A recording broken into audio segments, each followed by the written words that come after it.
마태복음 14장에는 크게 세 개의 주제를 가지고 있습니다. 하나는 세례 요한의 죽음에 대한 이야기고, 하나는 오병이어의 기적에 대한 이야기입니다. 또 하나는 풍랑 위를 예수님께서 걸어오시고 베드로가 풍랑 위를 함께 걸었다는 그런 이야기가 오늘 14장에 나오는 말씀입니다. 그래서 이 14장의 이 세 가지 주제를 한 번에 다 다룰 수는 없습니다. 세 가지 주제를 다 다룰 수는 없고, 오늘은 특별히 세례 요한의 죽음에 대한 말씀을 좀 더 여러분들에게 드리려고 합니다. 세상에 억울한 죽음은 있어도 의미 없는 죽음은 없다. 그런 이야기가 있습니다. 사람들이 목숨을, 생명을 중요하게 여기지만 그 생명을 잃었을 때에 누군가는 억울하다고 생각을 할 수도 있죠. 왜 억울하다고 생각을 합니까? 아직 때가 아니니까. 아직 때가 아닌데 벌써 죽다니, 이렇게 생각하면 참 억울합니다. 그러나 그것이 억울함일 수는 있어도 의미가 없을까라고 생각하면 그렇지는 않다는 거죠. 왜냐하면 그 관점이 있기 때문입니다. 사람의 관점으로 보면 몇 년을 살았느냐, 이렇게 생각하기 때문에 억울할 수 있어요. 그러나 하나님의 관점으로는 몇 년을 살았느냐의 문제는 전혀 아닙니다. 하나님의 관점에서는 몇 년을 살았느냐의 문제가 아니라 하나님의 때냐 아니냐의 문제일 뿐인 거죠. 세례 요한이 나이 30살 되어서 죽음을 당하게 됩니다. 세례 요한이 죽음을 당하게 된 것은 세례 요한이 헤롯이 자기의 동생의 아내를 자기 아내로 취해버립니다. 그러니까 세례 요한이 당신이 한 일은 옳지 않습니다. 더군다나 왕으로서 힘을 가지고 있다고 해서 그런 일을 행하는 일이 옳지 않습니다. 이렇게 이야기합니다. 그러니까 헤롯이 더 이상 그런 이야기를 하지 못하게 하기 위해서 세례 요한을 감옥에 가두어 버립니다. 감옥에 가두었는데 이번에는 빌립의 아내였었던 헤로디아가 와가지고 자기의 딸을 헤롯의 생일에 춤을 추게 만들어요. 그 춤을 추는 모습을 보고 헤롯이 푹 빠져버렸어요. 그러니까 이야기하기를 네가 무엇을 요구하든지 내가 다 주겠다, 이렇게 이야기해요. 그러니까 제가 어머니께 물어보겠습니다. 그래서 그 딸이 헤로디아에게 엄마 뭘 달라고 그럴까요? 그러니까 헤로디아가 이야기하기를 세례 요한의 머리를 달라고 그래라. 이렇게 이야기를 한 겁니다. 그러니까 이 딸이 가가지고 헤롯에게 이야기하길 세례 요한의 머리를 주십시오. 소반에 담아 주십시오. 이렇게 이야기를 합니다. 한마디로 더 이상 옥에 있는 것조차도 싫으니까 참수형을 시켜주십시오. 이렇게 이야기한 거죠. 그래서 세례 요한을 참수형을 시켜버렸다는 거죠. 이 일로 인해서 많은 사람들의 마음은 어떠했을까? 제자들이 요한의 시체를 가져다가 장사를 지내고 예수님에게로 갔어요. 그리고 이런 일이 일어났습니다. 이렇게 말하게 된 거죠. 만일에 세례 요한의 어머니가 살아있다면 그의 마음은 어땠을까? 나이 늙어서 아이를 낳았는데, 아들이 30살이 되었는데 벌써 죽었다. 그러면 그 마음은 어떠했겠습니까? 그런데 오늘 성경의 본문에 나타난 말씀은 단순히 세례 요한의 이야기를 하려고 하는 게 아닙니다. 세례 요한의 이야기를 하려고 하는 게 아니라 오늘 성경에 나타나는 말씀, 우리가 8절 말씀을 하반절을 보면 헤롯을 기쁘게 하니 헤롯이 맹세로 그에게 무엇이든지 달라는 대로 주겠다 약속하거늘, 주겠다. 그 다음에 8절에 여기서 내게 주소서, 9절 말씀에 때문에 주라 명하고 11절 말씀에 소녀에게 주니 주다 주었다 이 이야기예요. 주었다. 헤롯은 자기를 지키기 위해서 자기의 명예를 지키기 위해서 남의 것을 빼앗아서 주었어요. 헤롯은. 그런데 이 말씀이 어디에서 나오는 거냐면 마가복음 15장 15절에 군중들이 소리를 지릅니다. 바라바를 내주시오.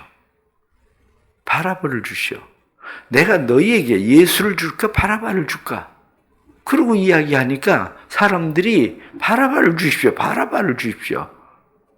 그러니까 예수는 내주어. 지금 그 얘기를 하려고 하는 거예요. 그렇게 얘기하면 예수님도 30살이 돼서 죽거든요. 예수님이 십자가 못 박혀 죽으실 때 그것을 보던 사람은 누굽니까? 마리아 아닙니까? 그의 형제들 아닙니까? 그리고 예수님을 따르던 사람들, 여인들, 그들이 볼 때 예수의 죽음이 얼마나 억울합니까? 마땅히 저 죽어야 될 바라바가 그가 왜 살아나고 왜 예수가 죽어야 되는가? 세상에 이런 억울한 일이 어디 있겠습니까? 세상에 이런 억울한 일이. 그런데 성경은 그걸 억울하다고 얘기하는 게 아니라 그건 당연한 일이라고 얘기하는 거야. 자, 그럼 이렇게 생각을 해보세요. 요즘 여나 야나 입 바른 소리를 조금 하려고 하던 사람들은 왜 입 바른 소리를 하지 않을까요? 입 바른 소리를 하면 공천에서 탈락되는 거 아닙니까? 그러면 내가 그거 아닙니다. 그렇게 하면 안 됩니다. 내가 얘기를 할 때에 내가 그렇게 하면 나를 공천해 줄 거라고 얘기하고 그 얘기를 해야 되는 겁니까? 아니면 내가 공천을 못 받을 거라고 생각하고 해야 되는 겁니까? 내가 그 얘기를 할 때는 공천을 못 받을 거라고 생각하고 해야 되는 거 맞는 거 아닙니까? 누가 파업을 해요. 그러면 내가 파업에 동참을 해요. 그랬더니 직장에서 잘렸어요. 방송에 하차됐어요. 그러면 처음부터 그거 몰랐나요? 그런데 왜 억울할까요? 이유는 간단합니다. 뺏기니까 억울한 거예요. 뺏기니까. 내가 원래부터 그럴 거라고 생각을 하고 나를 파업에 주었으면 내가 그럴 거라고 생각하고 공천을 하는 데 있어서도 내가 그럴 거라고 생각하고 나를 주었으면 억울할 거 없어요. 왜? 원래 세상이 그런 거니까. 세상은 그런 겁니다. 세상은 헤롯처럼 자기의 이름을 지키기 위해서, 자기 명예를 지키기 위해서, 자기의 가진 것을 지키기 위해서 남의 것을 빼앗는 게 그게 세상이에요. 그런데 원래 예수님은 세상에 오실 때부터 예수님은 자기를 주러 온 거지 예수님은 무엇을 빼앗으려고 오신 게 아니거든요. 자기를 주려고 오셨기 때문에 예수님이 십자가에 못 박혀 죽으면서 예수님이 억울하다고 생각을 하셨습니까? 세례 요한이 그렇게 죽으면서 세례 요한이 억울하다고 생각을 했습니까? 세례 요한은 참수형을 당할 때 여기까지다. 그 생각했을 거예요. 나를 하나님께서 세상에 보내실 때 너는 광야에 외치는 자의 소리다. 주의 길을 예비하라. 이렇게 말씀하신 대로 주의 길을 예비하는 거. 여기까지가 내가 있어야 될 자리고 여기까지가 내 때다라고 세례 요한은 알고 있었기 때문에 내가 이렇게 말하면 그래 헤롯이 야 그래 네 말 들으니까 내가 회개해야 되는 것 같아. 내가 잘못한 것 같아. 아니 돌려보낼게. 이렇게 할 거라고 생각지는 않았을 거예요. 왜냐? 세례 요한이 세상을 그렇게 모르는 사람이 아니거든요. 그럼 예수님은 어떻습니까? 예수님이 그래, 내가 세상을 위해서 내가 왔는데 내가 이렇게 하면 사람들이 나를 십자가 못 박혀 죽이지 않을 거야 라고 생각했을까? 그렇지 않아요. 처음부터 하나님이 세상을 이처럼 사랑하사 독생자를 주셨으니, 하나님이 주셨다. 그래서 하나님이 독생자를 주셔서 그 아들이 십자가 못 박혀 죽은 것을 하나님이 억울해하지 않았어요. 예수님께서 하나님과 동등됨을 취할 것으로 여기지 아니하시고 자기를 주었어요. 주시기 위해서 세상에 오셨어요. 그래서 예수님은 자기를 십자가에 내어 주셨어요. 그래서 예수님은 십자가에 죽는 걸 억울해하지 않았어요. 예수님은. 그러면 우린 세상을 살면서 왜 그렇게 억울해할까요? 우린 세상을 살아가면서 세상에서 억울해하는 이유가 있습니다. 그게 뭐냐면 내 생각은 준다고 얘기하는데 사실은 주려고 하는 게 아니었어요. 말은 준다고 얘기하는데 주려고 한 게 아니었기 때문에 빼앗긴 거라 억울한 거예요. 빼앗겨 버려서. 우리가 왜 억울할까요? 억울한 이유는 이만큼 얻을 거라고 생각했는데 그만큼 얻지 못했기 때문에 억울한 거예요. 우리가 억울한 것은. 그러니까 억울함이냐? 아니면 우리가 그 일이 오히려 내게 영광이냐는 한 끗 차이예요. 주는 거냐 빼앗기는 거냐. 여기에 달려있는 거예요. 그러면 세례 요한을 우리가 다시 생각을 해보면 세례 요한은 자기를 주는 사람인가? 아니면 얻으려는 사람인가? 세례 요한에 대해서 예수님은 뭐라고 이야기합니까? 여자가 낳은 자 중에서 이보다 큰 자가 없다. 이렇게 예수님은 얘기하지만 세상의 관점으로 보면, 제자들의 관점으로 보면 억울하다. 억울하게 죽었다. 그런데 예수님이 보는 관점은 어디입니까? 땅에서가 아니라 하늘에서였거든요. 땅에서가 아니라 하늘에서. 우리의 삶이 바로 여기에 있는 겁니다. 우린 대표적인 사람으로 또 한 사람을 보게 되는데 그 사람이 누구냐면 사도 바울이에요. 사도 바울은 예수를 만나고 나서부터 그는 진짜 억울해진 사람이에요. 사도 바울이 40에 하나 감암매를 3번이나 맞았어요. 여러분들은 만일에 39대 태장을 맞는다고 생각을 해보세요. 매를 맞는다고 생각해 보세요. 내가 한 번 49대 매를 맞았어. 그러면 두 번째 39대 매를 맞았어. 그러면 내가 그 다음에 두 번째 39대의 매를 또 맞고 싶겠습니까? 누가 그 매를 맞고 싶겠어요? 어떻게 하면 그 매를 맞는지 알잖아요. 그런데 사도 바울은 그 매를 또 맞아. 아니, 2번 맞았으면 그만둬야 되는 거 아니에요? 2번쯤 맞았으면?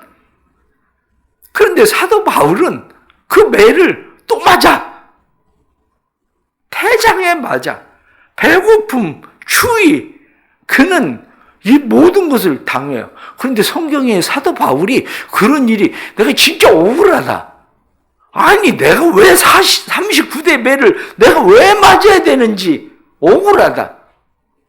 사도 바울은 그렇게 생각한 게 아니라 내가 그리스도의 흔적을 가졌다. 이렇게 얘기해요. 그리스도의 흔적을 가졌다. 오늘 성경 본문에 나타난 말씀에 지금 사람들이 먹을 것이 없어요. 다른 사람들이 이야기합니다. 마을에 가서 먹게 하십시오. 예수께서 뭐라고 이야기합니까? 갈 것 없다. 너희가 먹을 걸 줘라. 제자들이 이야기합니다. 여기 떡 5개, 물고기 2마리밖에 없습니다. 예수님께서 그거 내놔. 그렇게 얘기하신 거예요. 그거 내놔. 제자들이 떡 5개, 물고기 2마리를 예수님께 빼앗긴 겁니까? 드린 겁니까? 빼앗긴 게 아니에요. 예수님께 드린 거죠. 근데 그것을 드렸더니 5,000명이나 먹고 12광주리가 남았어요. 만약 빼앗긴 거면 그거 내놔. 그래서 떡 5개, 물고기 2마리 뺏겼어요. 그거 가지고 5,000명 먹였어요. 내가 할 말이 있습니까? 없습니까? 뺏긴 사람이 뭘 할 말이 있어요? 아니, 내 거 뺏어가지고, 야, 다른 사람에게 막 자랑하기, 야, 내 거 가지고 사람들이 5,000명이나 막 다 먹었다? 그 자랑할 일입니까?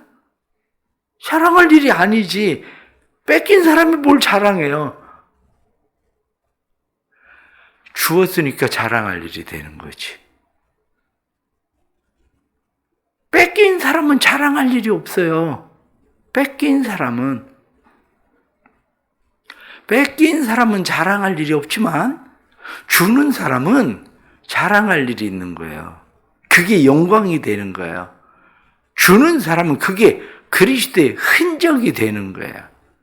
그것이. 우리가 신앙생활을 하면서 우리가 바꿔야 되는 것이 바로 이 끊임없이 제가 여러분들에게 계속 말씀하고 있는 것이 관점이라는 거거든요. 세상의 관점으로 자꾸 우리의 삶을 바라보니까 우리의 삶에 문제가 생기는 거예요. 세상의 관점으로 신앙생활을 자꾸 하려고 하니까 우리의 신앙생활에 문제가 생기는 거예요. 세상의 관점이 아니라 하나님의 관점으로 삶을 바라보려고 하고 하나님의 관점을 쫓아가려고 해야 우리의 삶이 억울할 것도 없는 거예요. 그렇게 살아가야 우리의 삶이 그게 하나님의 영광이고 그것이 우리가 그리스도의 흔적이 되는 거죠. 그것이. 빼앗는 사람이 왜 두려움을 가지고 있습니까? 빼앗는 사람이 두려움을 가지고 있는 사람은 이유는 오히려 빼앗는 사람이 두렵지 않을 것 같아요. 왜냐? 내가 힘이 있잖아요. 힘이 있어서 뺏는 것 같거든요. 힘이 있어서. 그런데 빼앗는 사람은 어떤 두려움이 있는 거냐면 내 것을 빼앗길까 봐 뺏는 거예요. 내 명예를 뺏길까 봐, 내 돈을 뺏길까 봐, 내 건강을 뺏길까 봐, 다른 사람 것을 뺏는 거예요. 그런데 주는 사람은 두려울 게 없어요. 왜냐하면 주는 사람은 누굴 걸 빼앗을 싸움을 해야 될 이유가 없거든요. 그냥 내 걸 주는 거거든요. 바로 오늘 성경 본문에 나타나는 말씀을 보면 오히려 헤롯은 힘이 있는 사람이에요. 그런데 헤롯은 힘이 있는 사람인데 5절 말씀을 보면 그들을 두려워하더니 오히려 자기 신하들을 두려워해요. 왜냐하면 그 사람들이 거기에서 자기 혹시 명예를 빼앗을까 봐 오히려 그들을 두려워해요. 뿐만 아니라 헤롯은 세례 요한을 두려워해요. 왜? 뺏길까 봐 두려운 거야. 뺏길까 봐. 그러니까 남의 것을 뺏는 거예요. 남의 것을. 결론적으로 말씀을 드리면 그렇습니다. 세상의 관점으로 보지 말고 하나님의 관점으로 보세요. 세상의 관점으로 보면 억울해집니다. 그런데 하나님의 관점으로 보면 억울할 일 없어요. 왜냐? 이미 주려고 한 거야. 그래서 우리가 종종 기사에 나오는 일을 보면 어떤 일에 해직을 당하거나 아니면 퇴사를 당하거나 방송 하차를 하거나 이런 사람들 중에 빼앗겼다고 생각하는 사람은 폐인이 되는 사람들도 있어요. 그런데 내가 주었다고 생각하는 사람들은 새로운 일들을 시작해요. 우리가 하나님의 일들을 새롭게 계속 할 수 있는 이유 중에 하나는 뭐냐면 사도 바울처럼 주었다고 생각을 하면 40에 하나 감한 매를 맞고 또 새롭게 시작해요. 40에 하나 감한 매를 맞고 또 시작해요. 태장을 맞고 또 시작해요. 배고픔을 당하고 또 시작해요. 추위를 당하고 또 시작해요. 왜냐?